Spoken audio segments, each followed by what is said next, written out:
Ministry Month. And so I'm going to call our committee. We can let Angelina, you can lead us as we continue our celebration. Good morning.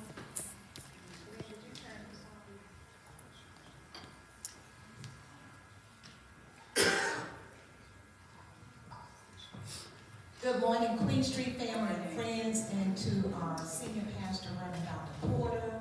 I'm going to have my co-chair, Sister Terry Pugh, to come up here. We've had a month of celebrating, a month of information, a month of learning. This morning, I'm passing the mantle to the next generation. Our youth will be sharing regarding their mentor thank you notes, and then the closing remarks will be brought on my behalf by Brother Travis Hales. Stand up, Brother Hales. Okay.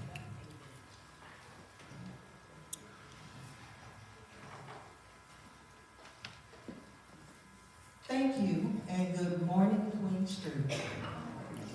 First of all, I want to thank you, this Dr. Angelina Hopkins, I apologize, for all of your organization and leadership. The assignment that you gave us, I think, really allowed us to see just what our youth were about and what they had to say. So I want to thank you for that. The assignment for our youth was for them to write mentor thank you notes. And I'm telling you, the response was exceptional.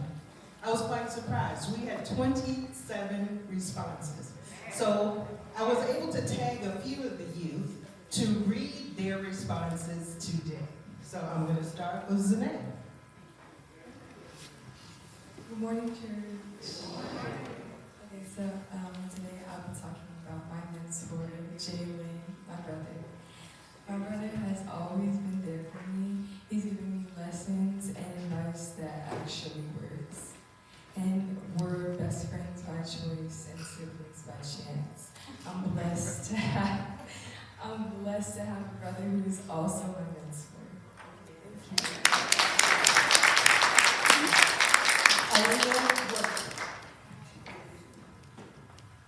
My mentor is my dad because he had my homework and forgave me for him. He's the best dad to me, and I'll be his princess forever.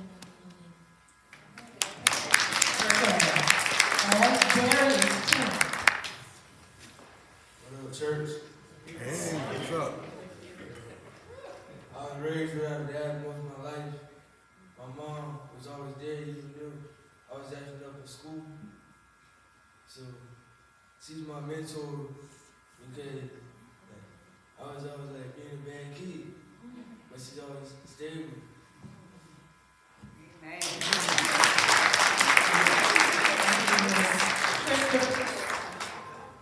Good morning, Queen Street. My mentor always helps me out with anything I need and things I didn't know I needed. My mentor has taught me many life lessons that have carried me throughout life that I use every day. One of them that has really stuck with me is if at first you don't succeed, you try again. This life lesson reminds me every day that I should never give up no matter how many times it takes. So my mentor that has taught me all these things is my dad.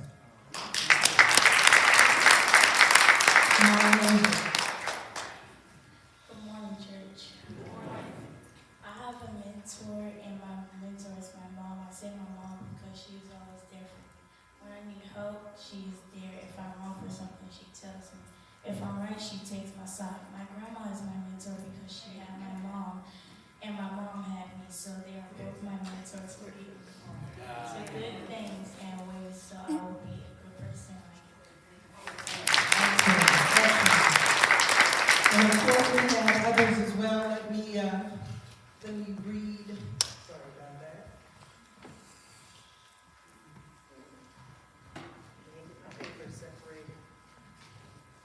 I wanted to read one specifically from Jace Harris. He said, "My Gaga was his mentor. He said, she keeps me on task with coming to church and teaching me how to become a young man." So, now very quickly, while this assignment did allow them to express themselves, it also opened a passageway for us to use those moments as a teaching lesson. The reason being, when we heard two responses said that they themselves were their own mentors, okay? So we explained to them that while they may have had some not so pleasant experiences, which led them to believe that the only ones they could depend on were themselves, we did tell them sometimes you will need others in this life to help you, guide you, advise you. According to Proverbs 15:22, plans fail without good advice, but plans succeed when you get advice from many others. We ask that you keep our staff, you keep our youth in prayer, and we just want to say to God be the glory.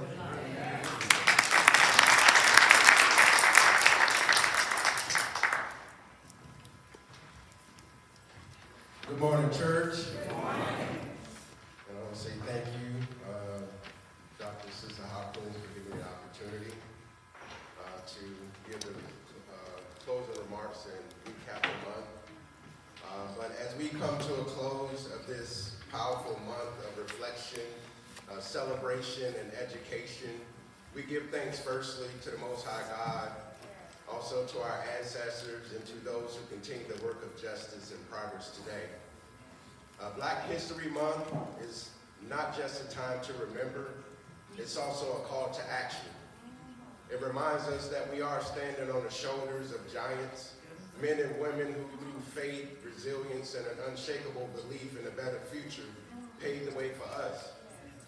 We've learned this month about the origins of Queen Street and other black churches, a sacred institution that was birthed out of struggle, yet became a refuge, a meeting ground, and a force for social change.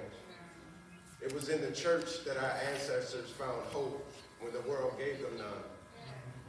It was in the church where leaders like Dr. Martin Luther King Jr. preached, where Harriet Tubman prayed, and where our communities organized for freedom.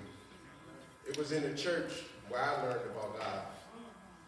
This month, we've also honored black pioneers, those who revolutionized science, technology, education, and arts, innovators like George Washington Carver, who found hundreds of uses for peanuts and sweet potatoes, as well as Madam C.J. Walker, who became the first female self-made millionaire, not just in black history, but in American history.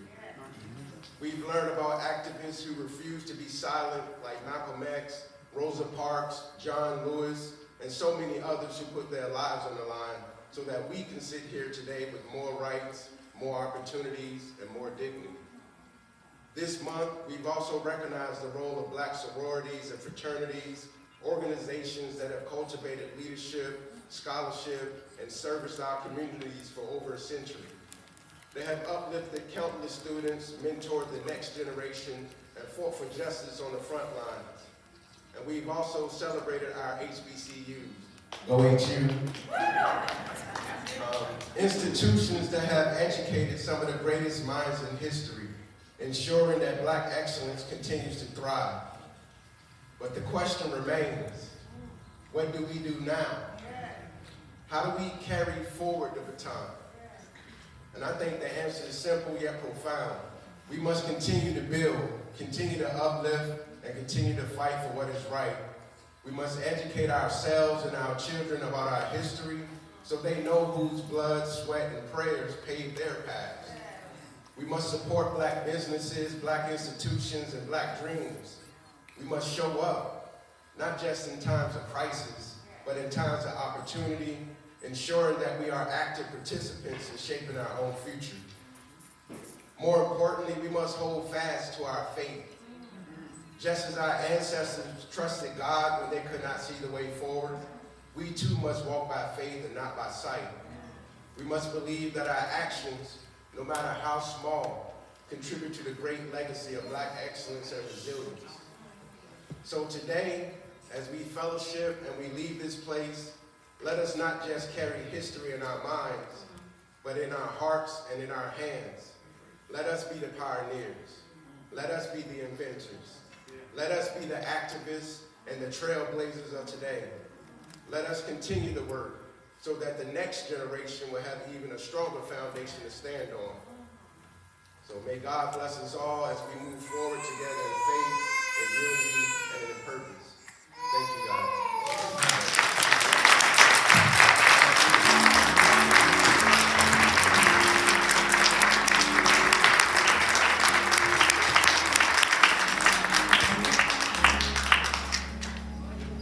Amen. Amen. Put an exclamation mark at the end of that. Thank you, Travis. Thank you to our Black History Month committee for putting together such a powerful presentation. Thank you to the children for sharing.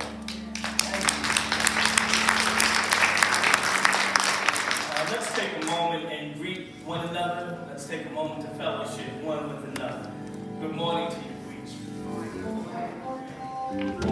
Street.